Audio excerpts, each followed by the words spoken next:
So COVID was really good for my art practice, surprisingly. Right. I think it forced me to go to online galleries. So, and I sold lots of work during COVID.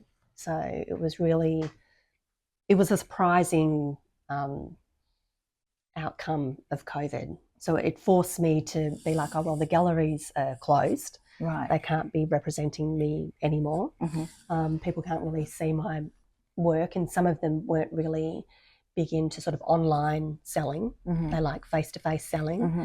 So whereas online galleries, just like Blue Thumb, which is only Australian art, was just a really good place at that time. Mm-hmm. And I mean, I'm still on there for me to be. Mm-hmm. So to get a different reach to people, and I found it really good. So yeah, I was often in my 5 kilometre zone walking down to the post office. Wow. So yeah. It didn't change the topics or anything I was painting. Right. But it just made me think differently about how to get my work in front of more people. So more accessible. Which I hadn't really put much thought into before. Do you have an agent? No. I really should do that one day. The whole marketing myself and everything I'm really bad at. Like, I know I'm really bad at it. Mm-hmm. And I'm trying to get better at. I mean, there would have been a time when I wouldn't have even been able to talk about my work. Really? I wouldn't have even told people I was an artist. Really? You know, and yet that's what I was doing full time. And I just... Why? Why do you think that is? I don't know why that is. It's not that I didn't think my work was good. I suppose, like all artists, you always think your work can be better. So, but from COVID, it did make me realise that I was very isolated. So it was really just my family and painting. Mm-hmm. That is actually my whole life. And then I thought, I really need some art friends. So I put out a post on my Instagram page that I was looking for a group of 4 or 5 artists that were really dedicated to art. That was, and I didn't want it to be a painting class. I want it to be where you just catch up, talk about what you're doing, and encourage each other or give each other advice. Yeah. So I wanted artists that we were all at sort of a similar level in our career. And so there's 4 of us in that group. Yes. And it's really lovely. It's that's really, wonderful. really lovely. That's wonderful. So it's, it's good to be, and we're all women, and it's so nice to have supportive women that aren't jealous of you or, oh my God, I'm not into any of that. No, I totally echo that sentiment. Yeah. It's like, what's rightfully yours is rightfully yours. Yeah. And there's no, I always say there's no competition in a universal mind. Yeah. What is divinely yours, you'll get. Yeah. And, often when I speak to my daughter and my son, I always say to them, you just need to keep your focus on what you're doing, and there's no need to compare. Yeah. Because there's only one Cairo, there's only one Jonah. Yeah. There's nothing to compare. That doesn't mean you're better or worse than anyone else. That just means there's only one of you. Yeah. Yeah. And you'll get what's rightfully yours in the right time. Yeah. So I totally live by that, Elise. Yeah. I totally live by that. And I can say, hand on heart, I have a small contained group of friends who have the same values. Yeah. Because there's no time for that. Yeah. So I think, COVID definitely made me realise that I was missing that art connection, because I had it at art school, and then, I got married, had kids and moved on, and realised that I had art people that I knew, but they weren't sort of close friends. Right. Yeah. And, and once you leave art school, you're at art school and people are giving you direction and advice of what's right, what's wrong. And nobody is really going to say to you, oh, Elise, that composition is not right. You just sort of look at it for a month and know there's something wrong with it. But you couldn't pick it up. But you can't Yeah. You know, and so an artist can definitely have another that artist will go, oh, Elise, that colour's too harsh. You know, they're not sitting right next to each other, and you'd be like, oh, yeah, of course. Yeah.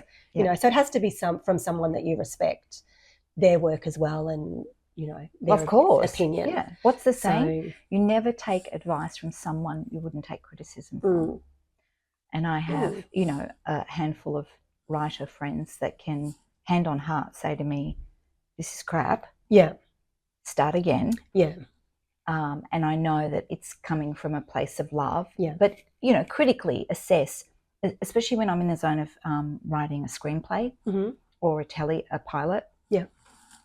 You know that there's a structure to that, and they can pick up what's working and what's not in the same way that you can exactly. You're too close to it. Yeah. Sometimes you're too close to it to see what's really, the good and bad in it. But yeah, so COVID definitely made me realise that's what I needed. Lots of wealth and abundance come from COVID. You know? I think what it did for people was, from a mental health perspective, it made people realise that we are all of the same ilk. Yeah. We are all human. We all have vulnerabilities. And for those people that hadn't done work on themselves, and by work I mean therapy work, it became a very difficult situation for them to be alone. Yeah. You know, which was really sad. Yeah. But it also sped up and ignited the mental health resources and support for people, to let people know that we're all human. Yeah. You know, 5 years ago in Australia, you couldn't even speak about having therapy. When I talk about, you know, the genesis of my psychoanalysis, and I say to people I was in analysis for 20 years, they go, 20 years? Yeah. And I say, well, psychoanalysis is not for the faint-hearted. Yeah. It's not 20 years consistently. It's 5 years consistent initially, 3-4 times a week on the couch, blah, blah, blah, blah. And then as you start to rebuild, you go off, you live your life, something else happens, brings you back. Yeah. And that's that's the way psychoanalysis works. It's a long protracted therapy, and it's not for everyone. And it worked for me. Yeah. You know? Yeah. So it's given me the strength and the resources to understand my own strength, and reignited that intuition that I had as a little girl. Yeah. You know, which was there. It was always there. You know, when I was a little girl, I don't know if you've done any research on the show, but I talk about domestic violence when I was a little girl. You're in survival mode at home when all that's going on. And so your needs become secondary. Yeah. And I used to always look at my mother, because I adored her. I absolutely adored my mother. But I'd look at her and I would say to myself, I would never put up with what you put up with. And I always knew that my life my circumstances would be greater than my experience. Yeah. And that was my intuition. And then it kind of shut off until I came back to psychoanalysis, and then it starts resurfacing, and it's loud, it's clear, it's you know. Yeah. So and in whatever way I can assist someone or help them, I will do that, because I understand what it's like to be at that precipice of wanting to go over with my mother. Yeah. You know? Yeah. So it is interesting how those things affect you. So it's... And that there's hope, right? Yeah, yeah. Because people will often say, you know, you got to a point where you had suicidal ideations. And I said, yeah. I had what's known as pathological grief. I couldn't accept her death. Yeah. And it was tremendously difficult for me to conceive, understand, and accept that she was no longer in the world, because I loved her so much. And it took a long time to work through that, you know, and understand and humanize her, and understand that she wasn't perfect. Yeah. But she did her best. Yeah. She was a great mother. She did everything she could to protect us. But she was also perfectionist and, you know, sometimes quite impervious. And that made it really difficult for me in a lot of ways. But, you know, work through it and you realise that you can make different choices with your own children. Yeah. And I did. Yeah. You know. And I made a lot of mistakes too. Oh, gosh. Don't we? Oh, but don't we? Yes. I say this to my daughter all the time. You think you're a mother and you're going to get a handbook of no. You take what you want from your mother, you leave what you don't want, and you figure it out as you go along. Yeah. You know. It's really funny because I feel like my children would want my mum as their mum. Right. Whereas I remember at the time I wanted my friend's mum as my mum. Yes, but now that I'm an adult, I can see that my mum is great. But I remember being a teenager thinking, why can't she be at home? Why am I the only kid turning up to when you've got to take food to school with the bag of chips and the bottle of Coke because she's working and everyone else has made cakes and things. I know. We always want what we don't have. It is, yeah. We always want what we don't have. And for me, my son will probably tell you this. He's an elite athlete now and he's, highly accomplished, but he would say to you, I wish my mum hadn't worked. I wish my mum hadn't studied and done postgraduate. Yeah. Because he needed more of me. And there's that sadness for me in that, you know what I mean? Yeah. But I reconciled that I'm one. And I'm working and studying, and because their father and I divorced, so I did the best that I could with what I had. You know, and that's all you can do. You know, so the critical voice in me and the analysis that goes on often in my head is like, the past is history. Yeah, and I don't even look at it now, and my mum is so good on so many levels. She's the kind of mother that you want as an adult. Yeah. So yeah. Same. I think about her in that way too. I think about what it would be like to have an adult relationship with her. Yeah. And I think I probably would have challenged her on a lot of things. Yeah. You know. Yeah. And that's where writing comes in handy because you can channel that emotion. Yeah. You know. One of the stories that I wrote in the anthology was about that, wanting to tell her. And in it, I said, I'm writing a letter and this is what I want you to know. Your perfection did this to me and blah, blah, blah, in a way that's constructed that in some way, she's in the ether somewhere, she can hear it and understand that I love her, but, but I wouldn't be the Therese that I am today if it wasn't for her, if it wasn't for my father. Yeah. And so it made me be the person that I am today, you know. So you know, and I feel like, you get to 50 and you go, you know what, this is the time to expand, not shrink. Yeah. I actually had that epiphany when menopause started. It's a time to expand. The wealth of knowledge, the wealth of experience that we have, that we can give and share, I'm doing it. Yeah. You know? And if it helps somebody, if it lets somebody know that they're not alone, good. That's good. You know? Because we often Egyptian culture is very different to Australian culture. It's very communal. It's probably the total opposite of Australian culture. Too much. You're right. You're too much. Okay. Do you know what I mean? Yeah. Sometimes you've got to go, take a chill pill. I don't need to see you today. Yeah. But there's this sense of community that's lacking. Yeah. And so being an Egyptian Australian helps me to navigate through that really well. I'm present and with you and embrace you, but I also need my time to recharge as well. Yeah. You know. Yeah. Tell me more about you. What is the what type of paint do you use? I use both oil and acrylic. Okay. So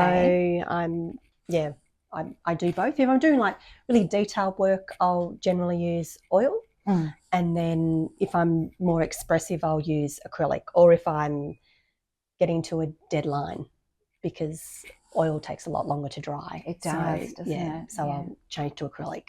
No watercolours? No watercolours, no. They can look very insipid sometimes, can't they? It's really interesting. Whenever I teach, generally watercolour is what everybody always wants to learn, because I'm normally teaching older people, and they always generally come to art class because I teach one day a week normally. Yeah. And and I laugh because they all want to learn watercolour, but they want to do like traditional landscapes. They want to be going to Europe, sitting, on the cobblestones at the cafe, doing the little watercolour drawing, which is all good and fine. But I'm like, oh gosh, so you need to be fundamentally good at drawing, and then watercolour is often really unforgiving if you've made a mistake. Yes. So I always find that amusing. Where do you teach? I teach at the Melbourne Artist Society, so just one day a week. Right. So although I'm not teaching this month, because I'm going away with my mum. Where are you going? We're going to Europe. I'm going with my mum and my sister. How exciting! So that'll be nice. So we're just going for a couple of weeks. So that'll be really lovely. Yeah. So I'm just there. And the only reason I love teaching, and fundamentally, I trained to be an art teacher.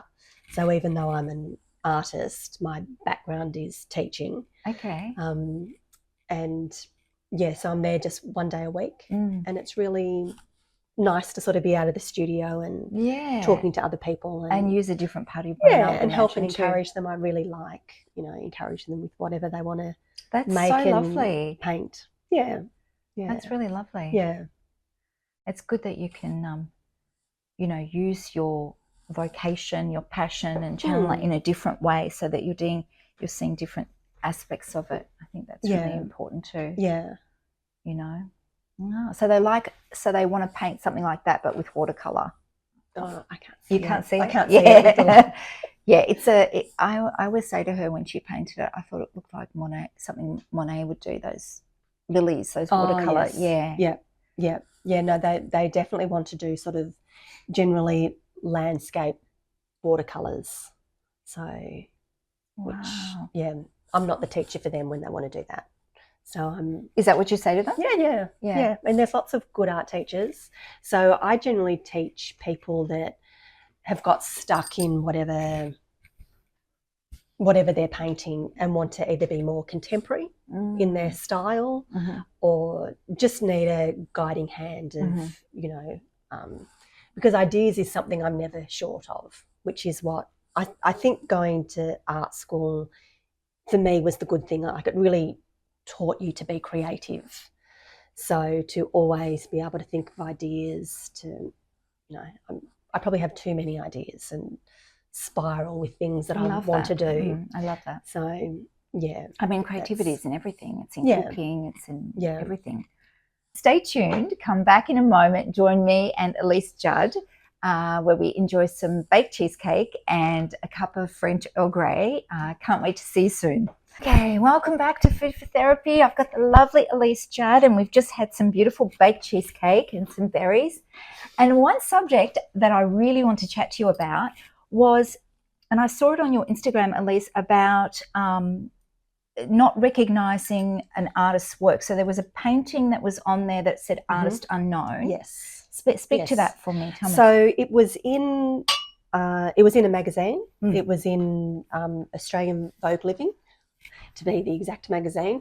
And I was going through and I saw this really lovely painting in the room, and I thought, I wonder who the artist is. And on the side it said artist unknown. Yes.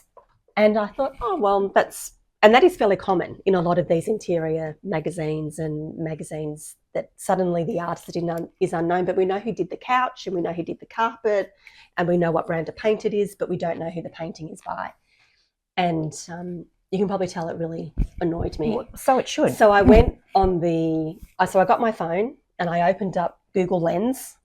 I took a photo of the painting from the magazine, and it matches up where the artist is. The artist. So it shows. So I actually use it when I've done a painting. Right. I used to do it so that I knew what to charge for my paintings. Is really what I was doing. Right. Like, look at who's making work in a similar style and what are they charging and are they known or whatever. And it literally took me less than a minute to find this artist. And this artist was actually quite well known, because the next week I went into the library and that exact picture was used as a cover of a book. And I just thought, how could an editing magazine not take the initiative time to do that? Yeah. Because I did not have to do any research. And this artist, when I looked at them on Instagram, has thousands and thousands and thousands of followers. That's really sad. It was, so it really annoyed me. Did you reach out to her? I didn't. Well, I did the post and I said who she was, but I didn't know. So you tagged her. And I did look at her post to see if she even knew that she was in that magazine, and I couldn't see that she had even posted that she was in there. So I thought maybe it was an older magazine. It might have been, but that's a few months old.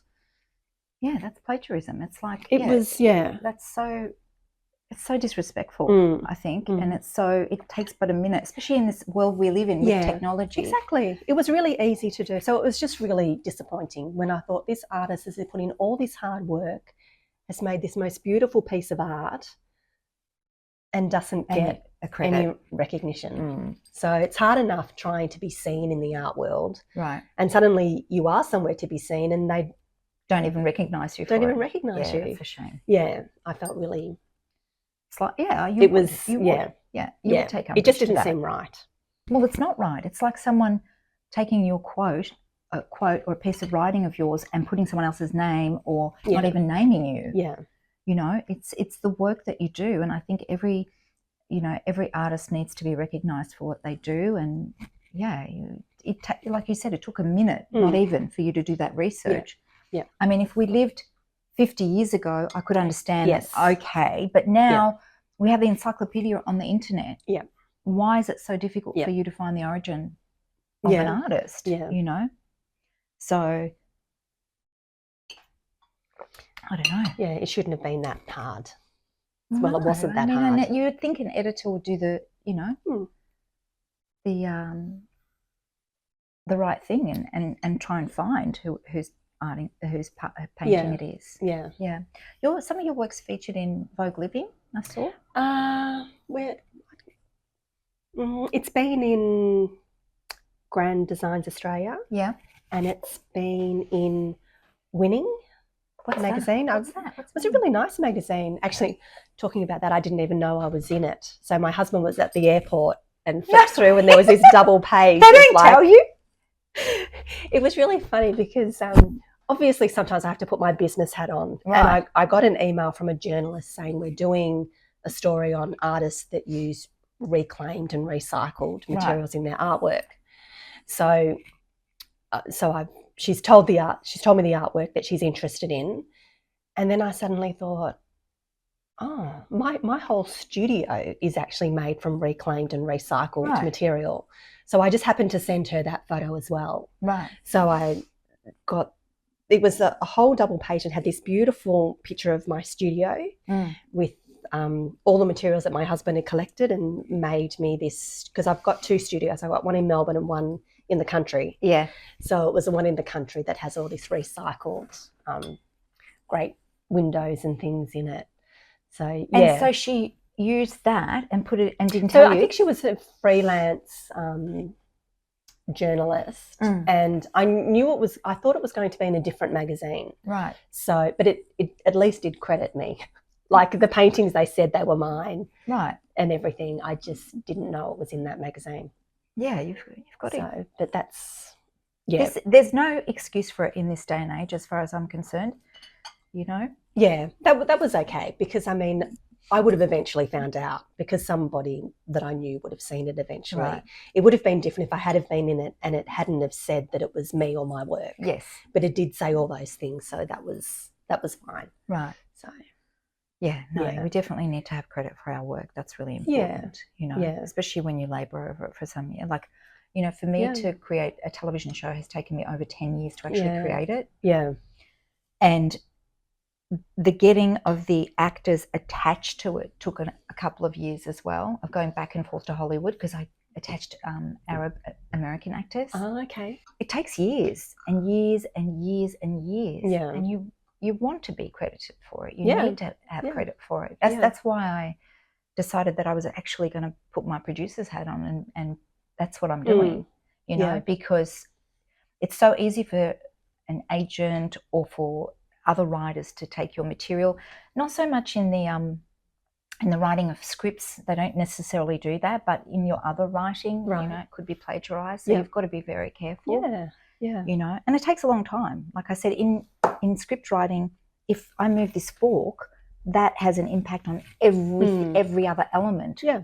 Right? I would imagine be like composition exactly of a painting. The same. Yeah. So the rewriting of scripts takes years to do sometimes. You know. So you'd want to be credited for it. Yeah. So thank you so much, Elise, for coming to my table, to my home, enjoying a wonderful afternoon and imparting me with your wonderful creative talent and sharing stories, which is what we do here. Yeah. I'm Marie-Therese Bolden. Can't wait to connect with you. Stay tuned for our next episode. And thank you, Elise. Thanks for joining me. My pleasure. We'll see you soon. Bye for now.